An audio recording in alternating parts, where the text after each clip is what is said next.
Thank you for downloading this Council on Foreign Relations video. CFR is an independent national membership organization and nonpartisan research center. For more information, please visit us online at cfr.org. I'd like to welcome everybody to the third session of the Council on Foreign Relations Symposium on Growth Without Bubbles. This meeting is being webcast live around the nation and around the world via the Council's public website, www.cfr.org. Remind you, please turn off completely any cell phones, Blackberries, or wireless devices. Turn them off completely so we don't have the interference. And I'd also like to remind everyone that this meeting is on the record. Today we're quite fortunate to have Dr. Christina Romer with us, who's chair of the Council of Economic Advisors. Many of you know, until her nomination, Dr. Romer was the co-director of the program in monetary economics at the National Bureau of Economic Research. She also served as a vice president of the American Economic Association, where she was a member of the executive committee. Prior to that, she taught economics at Berkeley and public affairs and economics at Princeton. A very good background. She's an economic historian, specializes in the historical analysis of monetary policy, so I think really appropriate that she's in the job that she's in, and certainly appropriate that she's here today with us. She's known for her research on the causes and the recovery of the Great Depression and the role that fiscal and monetary policy played in the United States economic recovery. So with that, I'd like to ask Dr. Romer to come up to speak to us, and we'll take some questions afterward. Thank you.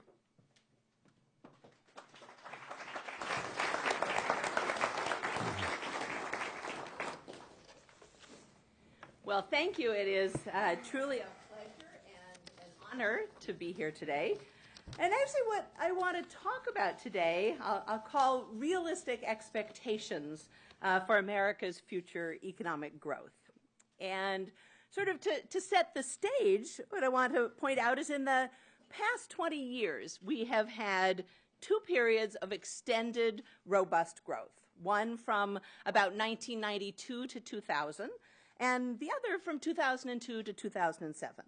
And in both cases, aggregate output and employment grew steadily, unemployment fell to low levels, and inflation was restrained. Now, to be sure, the two episodes had some important differences. Most notably, real median household income rose strongly in the 1990s, but was largely stagnant in the early 2000s.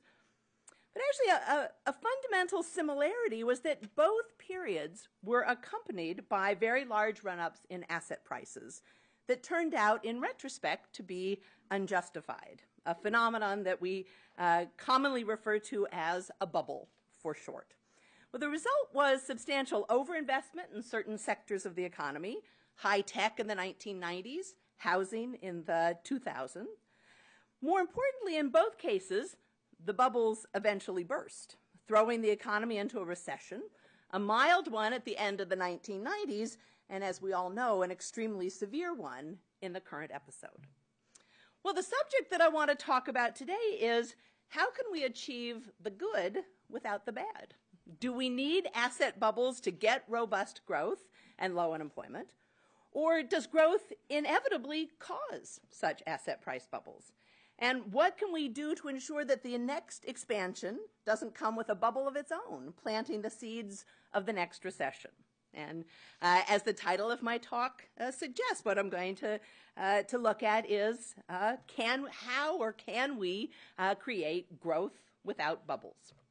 All right, so my first observation is that history gives, I think, a clear answer to whether we can have growth without bubbles. Yes, we can.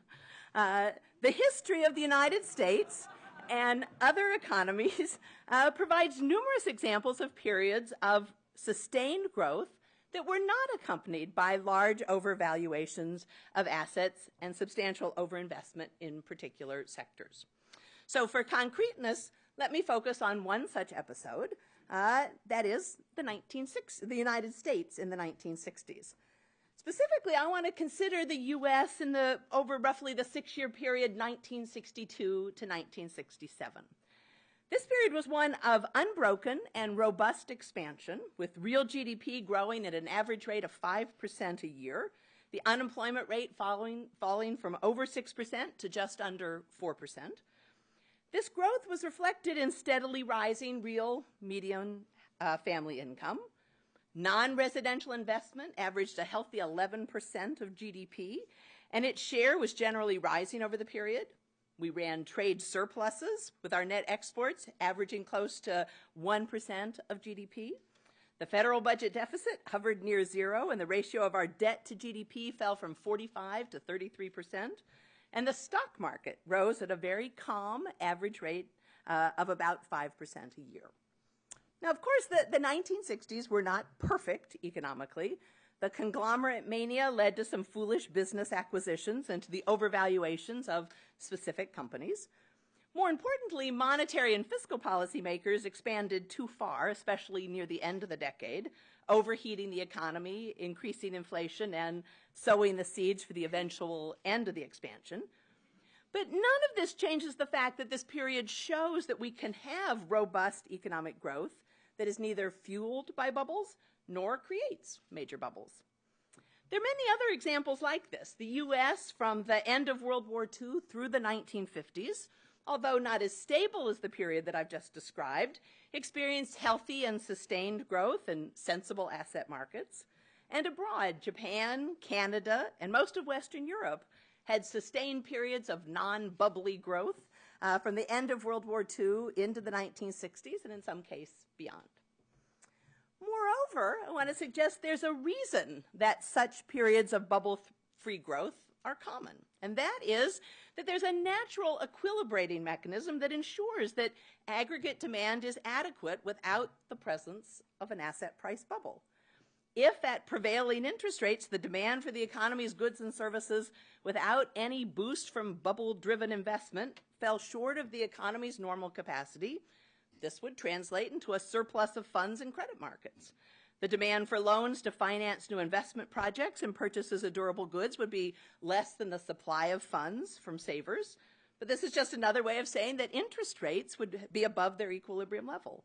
Interest rates would fall relatively quickly if the Federal Reserve perceived the imbalance and injected additional funds into the market, more slowly if the imbalance was not evident. The fall in interest rates would increase investment and purchases of durable goods, as well as lower the value of the dollar and raise our net exports. The process would stop when demand equaled supply and with the economy operating at normal capacity. This is simply how economies have achieved healthy, bubble-free growth throughout modern history.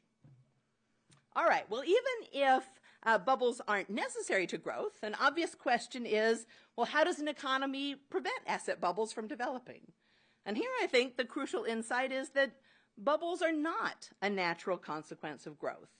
Indeed, one of the strengths of a well-functioning market economy is that it gives people strong incentives not to pay inflated prices for assets and not to undertake projects that don't pay off.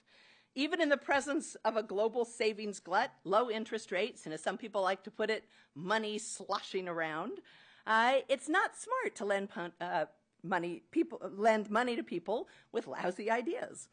The venture capitalists who funded Boo.com, Webvan, Pets.com, and the other spectacular failures of the dot-com era lost bundles of money. The same is true of the real estate developers in the current episode who built large numbers of homes in distant exurbs that they've never been able to sell. The experience of much of the period in the United States from the 1930s through the 1960s shows that it's possible to have very low interest rates without bubbles developing. Thus, we can and we should rely on market competition as the first line of defense against bubbles. But here, we've learned very painfully that we can't rely completely on these market forces. We need to make sure that financial markets are transparent and to work vigorously to combat fraudulent and deceptive practices so that ordinary Americans who are not experts in finance are not taken advantage of. We need to prevent large financial firms from playing a game of heads we win, tails you lose with the taxpayers. We need to have appropriate regulation and oversight, particularly of financial firms that are important to the health of the overall financial system. That's why the President has committed to working with Congress to undertake comprehensive reform of our financial regulatory structure. The full details of the reform will obviously take time and great care to flesh out because it's crucial that we get this reform right. But one element will clearly be central to the issue of preventing bubbles. Current proposals call for the creation of a systemic regulator, which will be charged with ensuring that all financial institutions whose combination of size, leverage, interconnectedness pose a threat to financial stability are subject to conservative prudential requirements. The systemic regulator will also enhance monitoring of systemic threats from activities in financial markets, including identifying and curtailing practices that can create or exacerbate asset price bubbles. More generally, going forward, policymakers will need to be alert to questionable practices, conflicts of interest, and the possibility of developing bubbles, rather than just having blind faith in the wisdom of financial markets. The current episode has also taught us that cleaning up after a popped bubble is much harder than we might have previously thought. For this reason, policymakers may need to consider asset price movements as one of a number of indicators of current and prospective economic conditions that may warrant policy actions. All right, so the essence of my argument thus far is that the goal of growth without bubbles is achievable and realistic, but concretely, what will such growth look like? If growth is not driven by a boom in houses that turn out to have no buyers, or a boom in high-tech investments that turn out to have little use, what will it be driven by? Well, let me start by talking about the long run, right? At some point, our current recession will end and our economy will be operating at its normal level of capacity again. What will provide the demand for goods and services in that situation? And to address this question, it's helpful to recall the first, and I would guess in many cases the only equation that many of us met in our study of economics. And that is that the economy's total output of goods and services is equal to consumption plus investment plus net exports plus government purchases of goods and services. And I'll even go a little bit further, and I want to separate the investment piece into housing investment and non-housing investment. All right, well, looking at things in terms of this five-way breakdown, it seems pretty clear that two pieces will be providing a smaller portion of demand in the future than they did in recent years. The first is housing.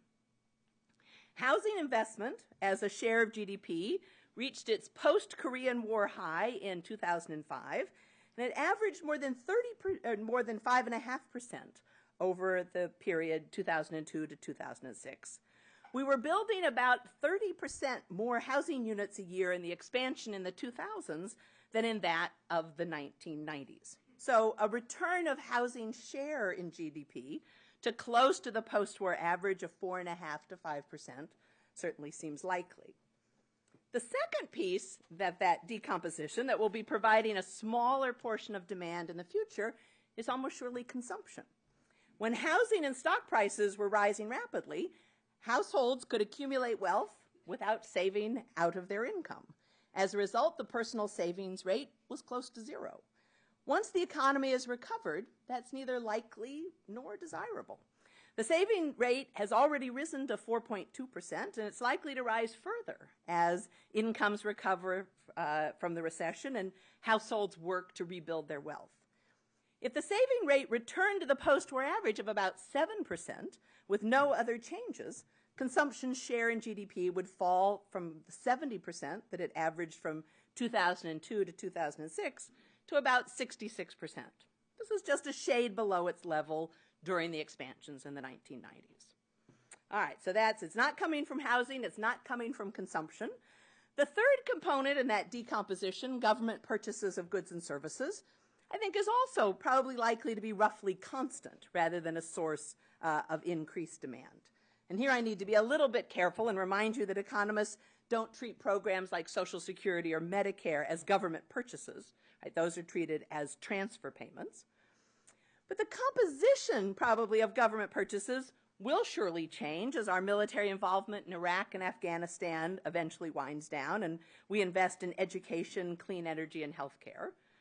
This reorienting of government spending will make our economy more productive, and so will raise the path of output going forward.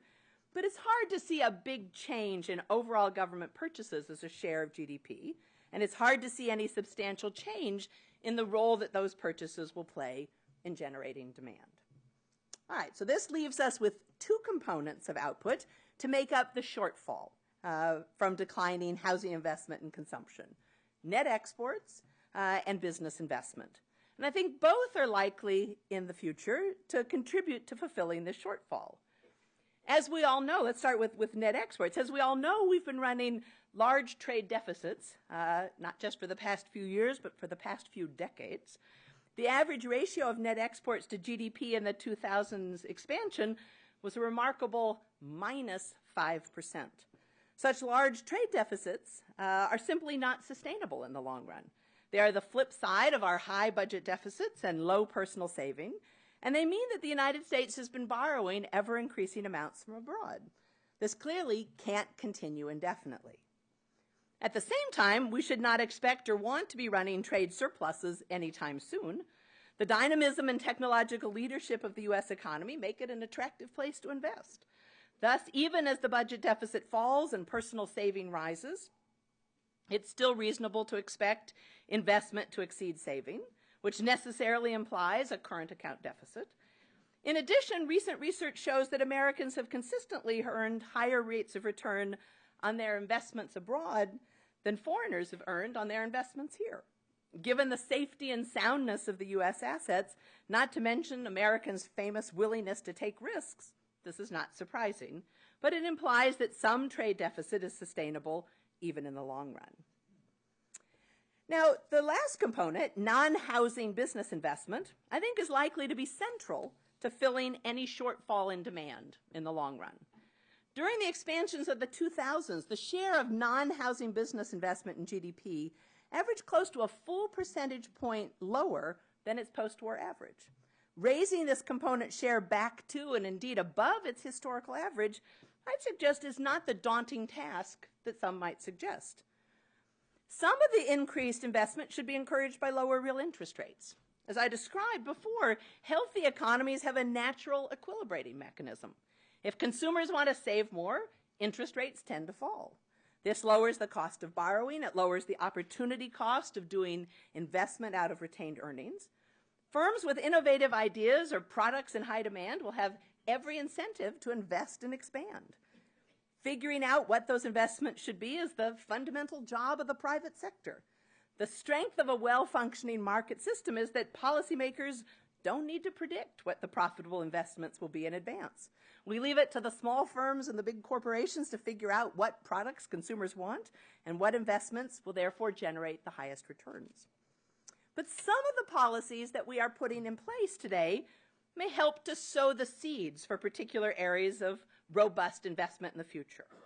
The American Recovery and Reinvestment Act included unprecedented national investment in developing renewable energy and in building a smarter electricity grid. This public investment may help to pave the way for a wave of private energy investment by reducing uncertainty and providing some useful demonstrations. Likewise, the President's proposal to establish a market-based system to limit greenhouse gas emissions, if it's enacted, will also provide incentives for private investment in clean domestic energy. Likewise, the public investments in education and in research and development included in the Recovery Act and in the President's budget that was just passed are another policy that could ultimately stimulate private investment. I think it's no coincidence that an extended period of high investment and bubble-free growth occurred in the decades following the GI Bill. That unprecedented investment in human capital formation left American industry with a magnificently trained workforce and the country with a bounty of potential inventors and innovators. From these flowed the ideas and the incentives for rapid investment in the 1950s and 1960s. President Obama's announced commitment to science education, basic research, and expanded access to college for all Americans should unleash the same forces in the 21st century. Whatever the particular form that the investments take, prudent government encouragement, together with lower interest rates and the dynamism of American capitalism, should continue to generate ample demand and growth in the future. All right, well, even if I've convinced you that growth without bubbles is possible in the long run, we still have to face the next few years. As we are all too well aware, the U.S. economy is in the throes of a terrible recession. We learned last Friday that the unemployment rate had risen to 8.9% in April, and that employment is now 5.7 million lower than it was in December of 2007. Another crucial fact is that to return an economy this sick back to health, it's not enough to merely stop falling and start growing again. We know from previous recessions that the unemployment rate continues to rise as long as real GDP growth is below its normal rate of about 2.5% per year. To bring the unemployment rate down quickly, we need a period of truly robust growth, perhaps of 4% per year or higher. Well, given what I've just said about the likely conservatism of consumers over the long haul, without another bubble to invest in, is there any hope for the healthy rebound in demand and growth? And here again, the answer is yes. Now, one key source of the short-run boost in demand is already happening, and it's coming from the government. I mentioned earlier that over the long run, government spending is not likely to be substantially larger, but it is unquestionably going to be larger in the near term. The American Recovery and Reinvestment Act provides $787 billion of aggregate demand stimulus, with the vast majority of it hitting the economy in the next 2 years. This extra stimulus is exactly what the economy needs to stop falling and start growing robustly. At a time when private investment and consumption is depressed, it's sound policy to expand government investment. It puts people back to work and increases the public capital stock, and so improves our productivity in the future. In this context, I'd also like to point out that other actions we are taking are also likely to provide an important boost. The Federal Reserve's program of purchasing the debt of the government-sponsored enterprises, the GSEs, Freddie Mac and Fannie Mae, together with the Treasury's actions to increase the government support for these institutions, have brought mortgage rates to historic lows. This, together with eased equity requirements for homeowners whose property values have fallen, has set off a wave of refinancing. Lower mortgage rates are sort of like a tax cut. They put money in consumers' pockets and they increase demand. Likewise, our joint program with the Federal Reserve to restart the securitized lending market is also starting to pay dividends. The TALF program had a much better week last week, announcing requests for loans to buy asset-backed securities of some $10.5 billion. Likewise, thanks to reduced fees and larger guarantees, the Small Business Administration, their loan programs have had a resurgence in transactions. Developments such as these, which increase lending, are crucial to allowing credit-constrained households and firms to start spending again. Secretary Geithner is often fond of saying there's probably more stimulus in getting financial markets lending again than in direct fiscal stimulus. Now, while government actions will provide an important source of demand in the next few years, there's another factor that could also get us a temporary surge in spending, and that's investment rebound and pent-up demand. During a recession, households cut back on their purchases of houses and durable goods, and firms cut back on investment of all kinds. The cutbacks are far more than proportional to the fall in income.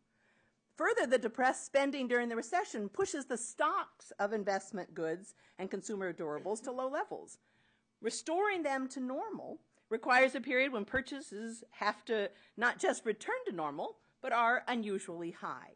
The result of these forces is that when the economy begins to recover, investment and the purchase of durable goods grow rapidly, strengthening the recovery and further fueling growth in those sectors.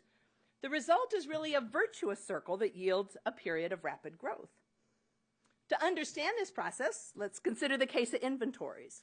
In recent months, firms have been reducing their inventories in response to falling sales rather than increasing them slightly as they normally do. As a result, total production in the economy has been falling much more than sales. Just having inventory accumulation return to zero or a small positive number would raise GDP growth sharply. But during the recovery period, firms will want to do more than that. Inventories are now substantially lower than they were a year ago. When sales turn around, as they surely will, firms will want to rebuild their inventories, leading to a period when production is growing considerably faster than sales. The process is similar for other types of investment in durable goods. Investment other than housing and inventories, which was not exceptionally high during the expansion, has plunged.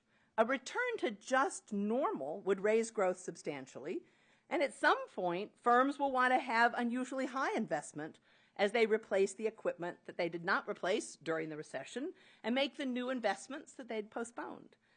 The housing sector is so depressed at the moment that a rise in housing starts just to the level of the 1990s expansion would represent almost a tripling from current levels. And even if consumption is lower in the long run because of increased saving, it's possible that we will have a period of unusually high expenditure as consumers buy some of the cars, appliances, and other durables that they haven't bought for the last 18 months. Now, to be realistic, historical evidence suggests that recessions accompanied by financial crises tend to be more severe and their recoveries more protracted. For this reason, policymakers will clearly need to monitor the economy closely to see if the increase in government spending and the recovery of investment and the desire to rebuild stocks is generating sufficient demand. But what I want to leave you with today is a sense that there is certainly a path by which the economy could generate the rapid growth necessary to not just stop the rise in unemployment, but to bring it down to normal levels at a reasonable pace without resorting to the bubble-based demand of the past.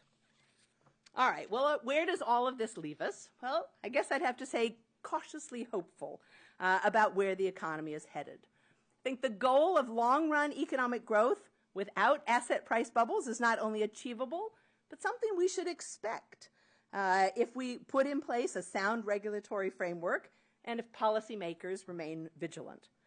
The goal of a robust recovery is achievable even if consumers want to save more because of the short-run contribution of government spending and the natural forces of inventory rebound and pent-up demand. We do not need bubbles to pull the economy back or to keep it at normal. I want to close by pointing out one implication of the discussion that I've not stressed so far. Bubble-free growth is not only feasible and not only more stable and sustainable than bubble-fed growth, it's also better for the distribution of income and for long-run growth. In a bubble, the people who get in early make bundles, and the people who get in late lose their shirts.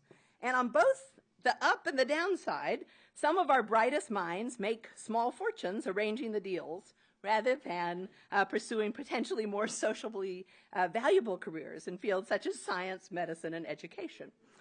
Avoiding the bubbles means we avoid some of this waste of talent. More importantly, in a bubble-free economy, more of our output will take the form of things that raise productivity rather than investment goods that turn out to be worthless or consumption goods. Our saving will be higher so that domestic investment will be financed more out of domestic saving, with the result that the fraction of our output that is ours to keep will be greater than before.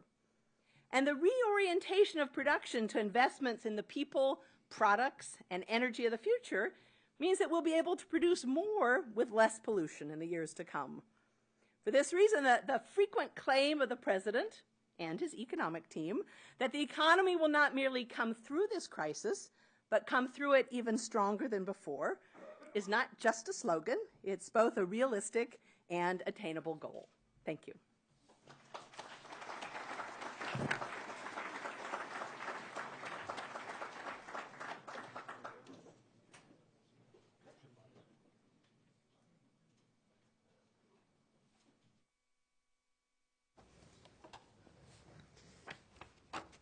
Great. Thank you very much, Dr. Romer. I hope you're right about all of this. I hope so too. Because I just went on record saying it. No. We all do. There's no question about it. But if you look at the IMF projections on a global basis for this year and next year, and you have a global growth this year of maybe 0.5% or something like that for the year, which is down from a recent projection, as you know. They also have the U.S. contracting by about 2% for the year, and going up somewhat, a slow recovery for next year. The Obama administration, on the other hand, has a growth rate of about 3.5% for next year, which is obviously, I again hope they're right, hope you're right. What happens if they're wrong? What does the Obama administration have to do to kickstart the economy so that we can start jobs growing again? All right. Well, it's an excellent question. I think there are a couple of things to say. One is, of course, all forecasts have large margins of error. That's something that we all have to acknowledge. And though I'm on record, I'm perfectly aware I could turn out to be wrong. But I think the important thing is to think about certainly what's likely, and that's really what I was trying to do in the talk, is to say, even if you're realistic about how much more consumers might save and all of the what's happening in the international community, you notice I certainly didn't talk about in the short run we wouldn't expect exports to be a major source of U.S. growth, just simply because the world economy is certainly still very sick. But I think there is a reasonable path where we could absolutely see the kind of growth that we are forecasting. What you point out, though, and there's another reason I think why we think that, and I very much tried to give that as well, which is we think we're taking the right policies, that the fiscal stimulus, the work we're trying to do to bring the financial markets back, we think all of that's going to absolutely do the job.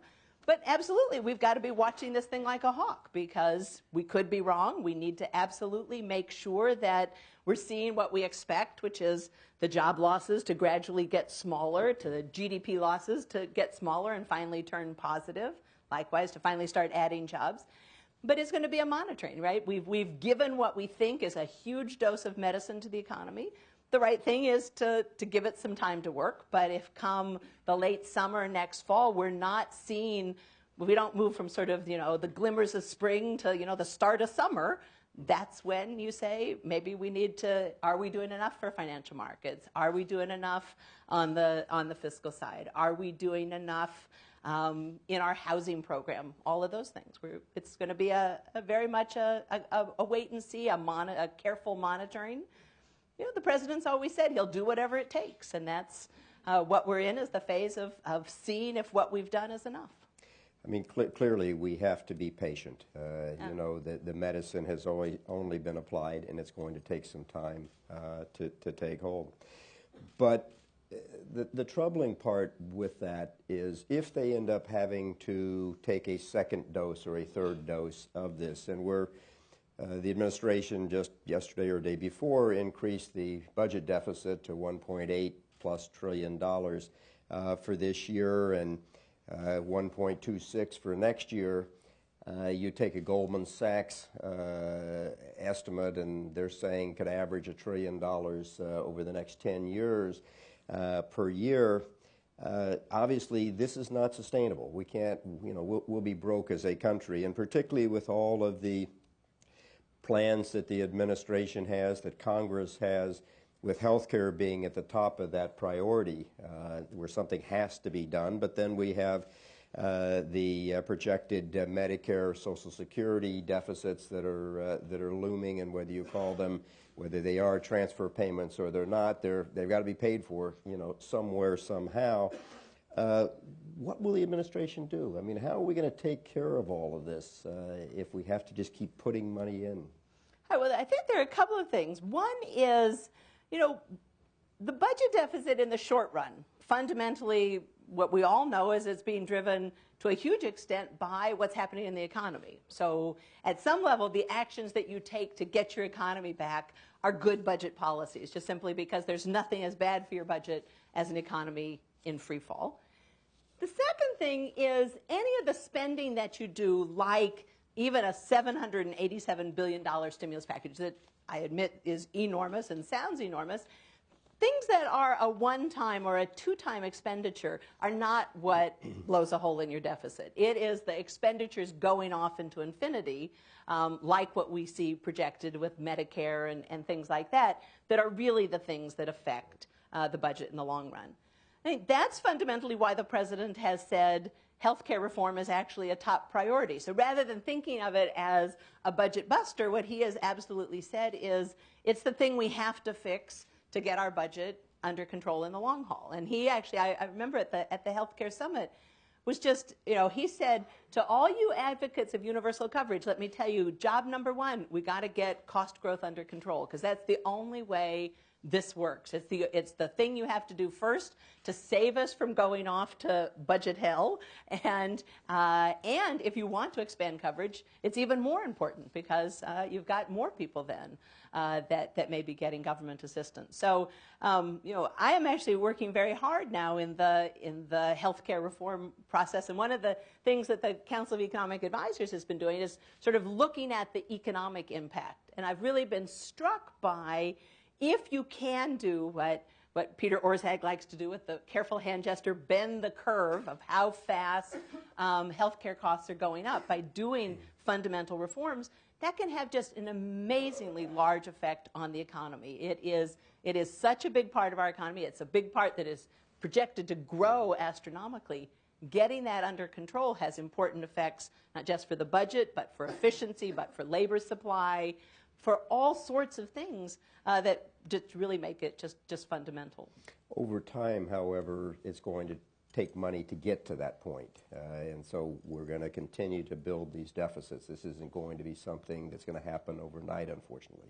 No, that's true. And certainly one of the things that we are very cognizant of is how important it is as we go through this process to never lose sight of how genuinely crucial it is to get those costs under control. And as you point out, the faster the better.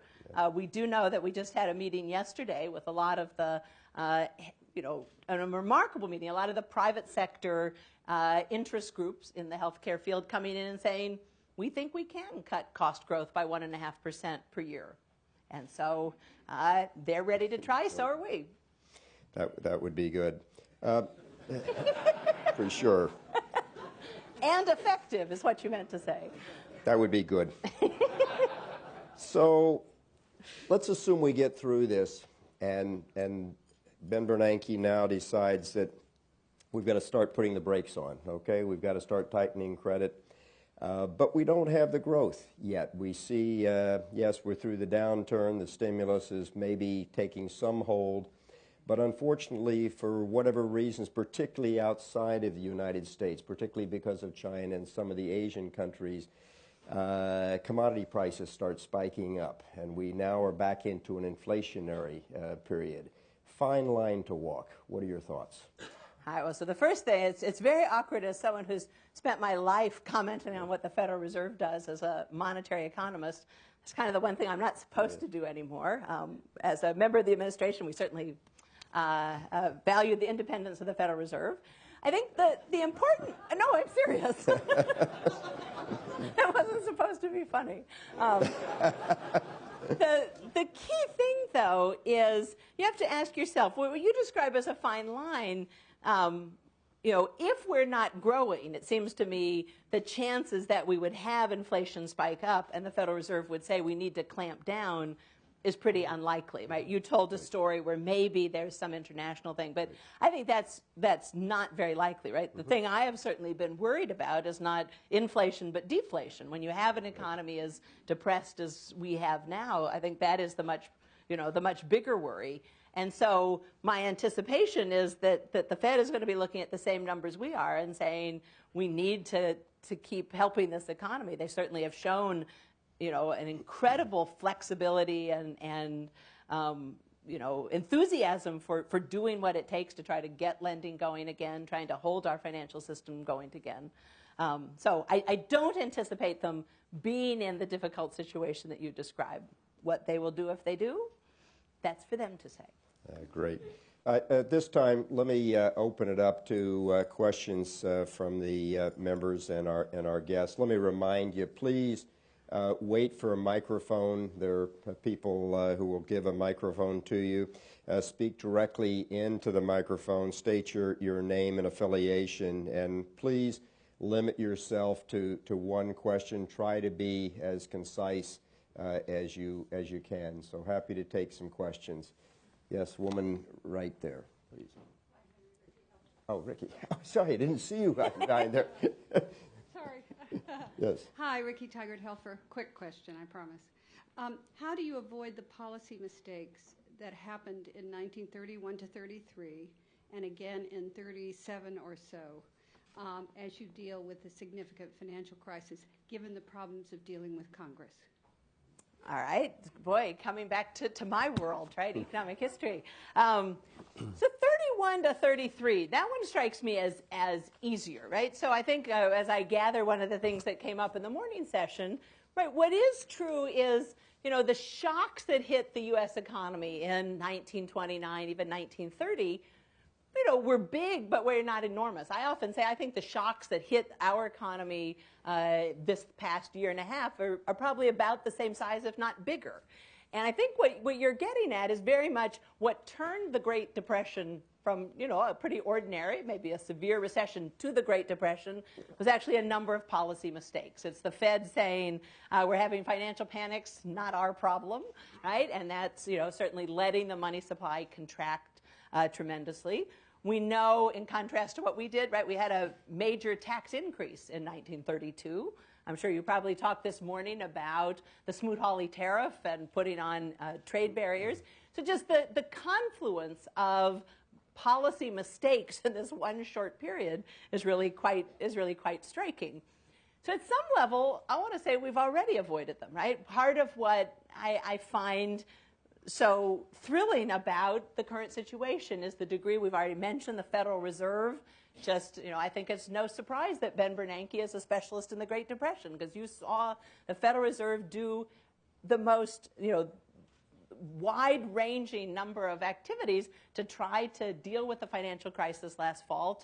If no one's buying commercial paper, let's set up a facility. If no one's buying securitized lending, let's set up a facility, right? It's really been, I think, amazing. And likewise, and we haven't had a major tax cut, we had a $787 billion stimulus plan. So I think we're doing very well on learning from the 1930s and not recreating the mistakes of 31 and 32.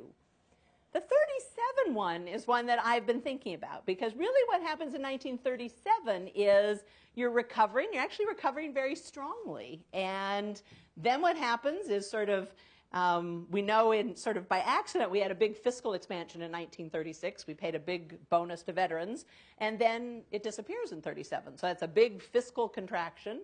You have the Federal Reserve starts, I think, to get nervous about inflation too early and kind of says, well, it might have inflation someday, so let's do some things to get in a position where we could tighten, not understanding what they did was just tighten incredibly. So we have certainly a very big both monetary and fiscal contraction in 1937, and that is what set us back for the recession of 38. Where this is going to be, as I've described, I don't anticipate the Fed doing what the 1937 Fed did. We do face the same situation of we have this big fiscal stimulus in 2009 and 2010, and a lot of it disappears in 2011. And so just by its nature, there's a big fiscal contraction. And so that's certainly something that I have been thinking about and watching. I think the path through it, we would hope, would be the private sector, right? If the things I was describing really are strong, the pent-up demand, the rebound in inventories, if we get business investment going again, you can certainly see a path through this where that sector comes back strongly. We keep interest rates low. You can imagine that certainly we can navigate through this. but it is something we're going to have to be aware of. I think sometimes there was so much talk about let's make sure that all the money in the fiscal stimulus package gets out in 2 years. A little bit of me was saying, if it had a little tail going into 2011, that's not the worst situation. And I think that is one benefit of kind of where we ended up. But it's my favorite question. So. Yes. Bob Lifton, you postulate net exports increasing. You postulate net investment in business in a highly competitive environment in which we live with China, India, and the like, and the past history, which reflected the fact that we couldn't even keep up any net exports of any kind, and that the bubble really was a replacement for our business. What do you see as the business model of America going forward that would allow us to accomplish what you're talking about, cheerleading and optimistic hope? I actually think I had a serious plan.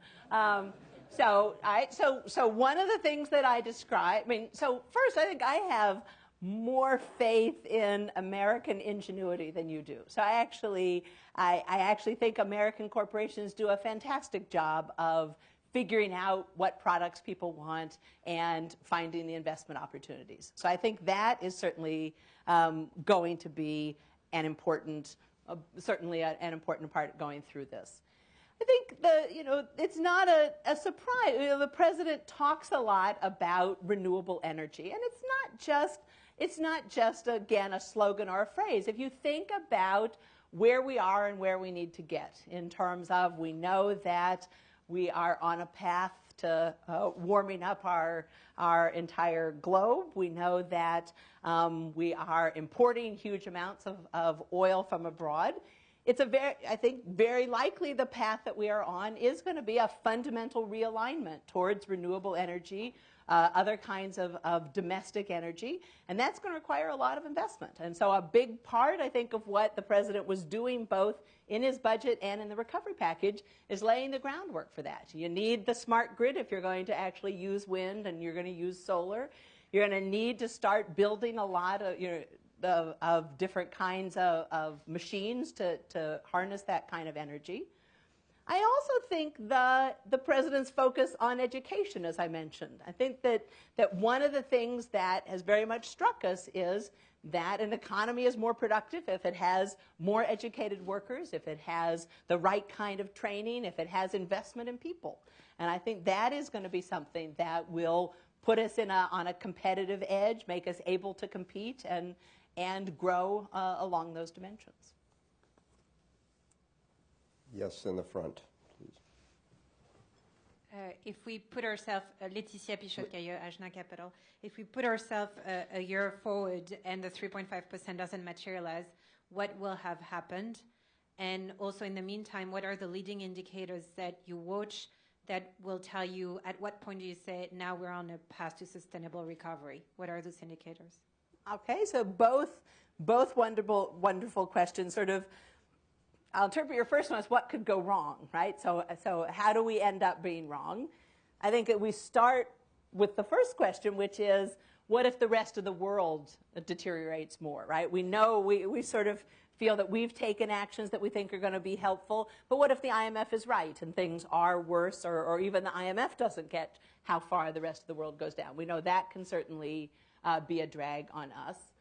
The other thing I think that could go wrong is the financial sector. So again, the way I like to think of it, I tend to think of sort of the fiscal stimulus and the financial rescue are kind of designed to be reinforcing. That I think by getting people employed again, that tends to push up asset prices, that tends to make people default less, that tends to be good for your banking and financial system. Getting your financial system going again is good for lending and good for demand and good for putting people back to work. So if it all goes, again, as we anticipate, those two things will reinforce each other. But if, God forbid, something goes on so that we don't get the resurgence in lending, if we do have, those credit spreads spike up again, I think that would be something that would set us back. So if I had to say, well, what are the risks? How could 2010 turn out less good than we anticipate? that would be, the things that I'd be worried about. What do we look at? I mean, we look at all the conventional indicators. I mean, we're both doing a mixture of, certainly we're watching the financial sector to make sure that we are seeing the healing that we think needs to be there. I have to confess to having been surprised by how well the housing sector is doing. I mean, here's kind of the center of the downturn, and yet we're starting to see some measures of prices go up. We're starting to see building starts again. That I find very encouraging. I've been watching consumers a lot, so certainly, tonight I'll get the retail sales data, and that's going to be something. In my previous life, I'd read the newspaper like everyone else. Now I live for, what's the data that's coming in tonight? And the surprising part is the president does too. It's like, is today the employment report? Yes, it is. It's just like, this is the, it's such an incredible issue. It's something that we are watching just unbelievably. In terms of one of the things, again, we are so interested in the labor market. That certainly has been what the president, has very much, this is about jobs, about putting people back to work. So I do a lot of every Thursday the initial claims for unemployment insurance, because that's really about the fastest data we get, and it actually has some pretty good predictive power. So that I find myself, again, every week, is it down a little bit? That would be a good sign that eventually we'll see the turn. Yes, Boss. Thank you. Bal Das from Calix Advisors. Dr. Romer, the picture that you just drew, chasing the holy grail of a bubble-less growth and fundamentally reorganizing our economy and our business enterprise. You talked about a vigilant regulator, a regulatory framework, a prescribed form of allocation of resources, and you use the word proper distribution of income. Is it a fundamental shift away? Would you say that the American economic history has been characterized by bubble-based growth, which seemed to be at the heart of the innovation, and you've had your debacles from time to time? Thank you. Sorry, the question was a long one.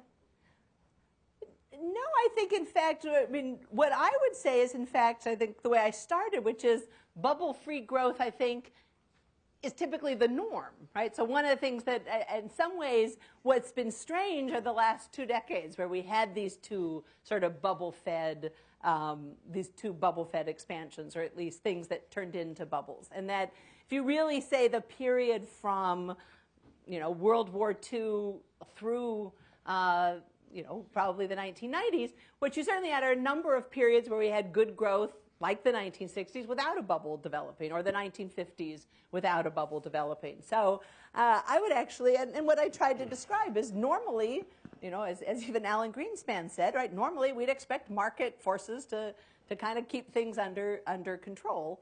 What we've been describing is, to the degree that doesn't seem to be enough, trying to put in place sensible new regulatory framework to kind of help it along. And that is certainly what I think is a reasonable approach, but I think can put us back to what I think is the norm, which is growth without bubbles. Yes, right in the front row.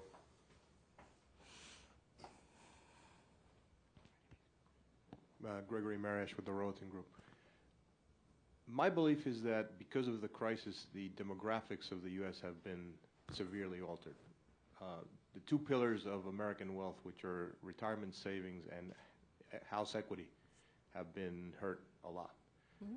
That will keep people in the workforce longer, leaving less room for more people to come into the workforce. That's my working thesis. I would ask you to say if you agree with that or if not.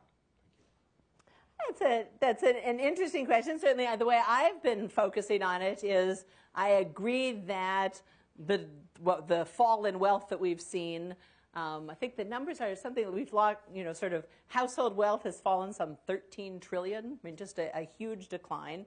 I think of it as affecting our saving behavior, so that we're going to tend to consume less and try to recoup our wealth. You want to put in another feature, which is maybe we'll work longer, and that could be something. I don't know. That will be an interesting thing to see how it plays out. I think the part I wouldn't necessarily, certainly wouldn't agree with is that necessarily that's going to, I think in your model there's a fixed number of jobs. And so if people work longer, there's not space for the new people coming in. And my sense, and maybe it goes back to my faith in the dynamism of the U.S. economy, what I see is that typically when labor supply increases, which is what you'd be describing, the economy expands, right? So that's, that would tend to put downward pressure on wages. That's a signal to firms, gee, maybe we should build a new factory or we should set up a new thing. And so what I would anticipate is if that does happen, rather than this clogging, it would be another factor of getting, I guess we'd call it extensive growth rather than intensive growth. But I think that is the most likely thing I'd expect to happen in that case. Yes, all the way in the back, standing. Nick Platt, Asia Society. The theme of this conference has been financial turbulence and U.S. power. And I'd like to know what your take is on the answer to this question. What has been the impact of the financial turbulence and economic dislocation on U.S. power, in your opinion? I have to say, I think that's a question outside my area of expertise. What I will say, I think the important thing is, let me talk it from the economist side, because that's the part I feel I have the better handle on. Unquestionably, we have, as I said, faced an enormous shock, and that is certainly, and unfortunately, is something that it's a shock that, as the president said, was felt through much of the world. The positive side of it is, I think we have dealt with it, right? So I don't know what it's going to do ultimately to our standing or all of that. But as a country, I think there's something, I think, fundamentally admirable and empowering about facing a crisis and stepping up and doing what it takes to deal with it. And I think the history of the last several months has been actually facing what was a very bad situation and working with Congress, the Federal Reserve doing its part, sort of putting in place what I firmly believe are the policies that are going to get us out of here. And I can't help but think that we come out stronger, if not as an international power, certainly as a people, for having faced this and dealt with it. Following up on that, as you look around the world, I know your focus is obviously the U.S., but we can't help but look how the rest of the world is growing or contracting. How do you see Europe in particular at this point in time, and their financial institutions, their economy? Will they lag? Will they help us out of this? How do you see it? Certainly the conventional view, I think, is that they've been kind of 6 months behind us, right? So 6 months behind us going down, and I think to the degree we're seeing glimmers of hope, it's sort of more here than in Europe. If I were to say where's the, certainly what seems to be true is a lot of the Asian countries, certainly China, maybe even Japan, seeing more of a turn there. And so in terms of where the help might be coming from, I think probably we might look there more quickly than to Europe. But I think it's much like what I was describing with, if the financial sector heals, that works better with the real sector, and they both come up together. That's certainly true of all the countries of the world. The more that we can all start expanding, that's going to feed back from one to another. So certainly any signs of life anywhere are, I think, great, not just for that particular country, but for everybody else. Okay, yes, sir. Right, you, yes. Peter Kennan, Princeton University, and a former colleague of yours. Absolutely. This is not the kind of question you would expect from me, knowing my professional interests. I'm wondering whether the Council has given much attention to the stimulus that might be afforded by reform of health care, including, for example, the mechanization of and transformation of healthcare records, issues of this kind, new medical facilities and consolidation in the healthcare industry? I was counting on an international question from you, but anyway, but thank you. I love that question. For several reasons. One, if you look at the American Recovery and Reinvestment Act, one of the main places where we put a lot of money was in health IT, a lot of those, sort of that trying to jumpstart that kind of investment, even some into research. And it's absolutely the case that, and again, it comes back to, well, where do you think the growth is going to be in the future? I mentioned energy, I mentioned the effects of education, but surely as an aging population, that's going to be something that, healthcare is a sector we'd expect to expand. And you're right, if we have, the more we have reform that generates a different kind of technological progress or that requires investments to actually make it work, that's going to be good. Another thing that I've seen on just thinking about the sort of the short run macroeconomic effects, you can't help but realize, right, it would act like a positive supply shock. When people tell stories about the 1990s, why were they so terrific? Why do we have low inflation and these very low rates of unemployment? The kind of conventional story is the move to managed care got us a one-time kind of drop in healthcare costs or a slowing of healthcare costs, and that acted just like if oil prices had come down or some other piece of the economy had gotten cheaper. And so, we've actually been doing some computer modeling that if we really can rein in healthcare costs, you can have a period of that same sort of beneficial supply shock. Besides all the other benefits like greater efficiency and not having your budget fall apart, so that's going to be good for capital formation. I think the idea that transforming healthcare is not just something you do because we've got millions of uninsured Americans or because the budget is falling apart, but simply because it's smart for the economy is something that is a point that needs to be made. So thank you. Good. One last question as we're running out of time. Yes, right here, please. Peter Alderman. My question is, many of the folks in this room have made their wealth over the past 20 years by generating or benefiting from outsized returns. And the paradigm you have, the paradigm... You're going to need to start making things. No, anyway, go ahead. The paradigm you have talked about really, in my mind, presupposes much lower rates of return. And how are we going to achieve that paradigm? Change behavior, change investment patterns, so capital will be employed at returns that are 5, 6, 7% instead of standing on the sidelines waiting for the higher returns or seeking out riskier investments that may not be as productive for the economy as a whole. So I think there are a couple of things. One is to say sort of what was different in the past. Why did we not? I mean, we did a tremendous amount of investment, in the 50s, in the 60s, in even the 80s, right, without sort of bubbles and outsized returns. So whether it needs to be a change in, just attitudes and culture, or whether, I think I'd probably go back to I have a lot of faith that American capitalists will learn, and that if we are successful in sort of keeping bubbles under control and not going back to that sort of bubble-driven thing, I think they'll pretty quickly say we should be investing in sensible places and in the products that people want. And I think that is a model that we're not talking about anyone not earning lots of money, right? This is going to be, if you think about it, an economy that redirects towards investment, right? That's an economy that's going to be growing quickly.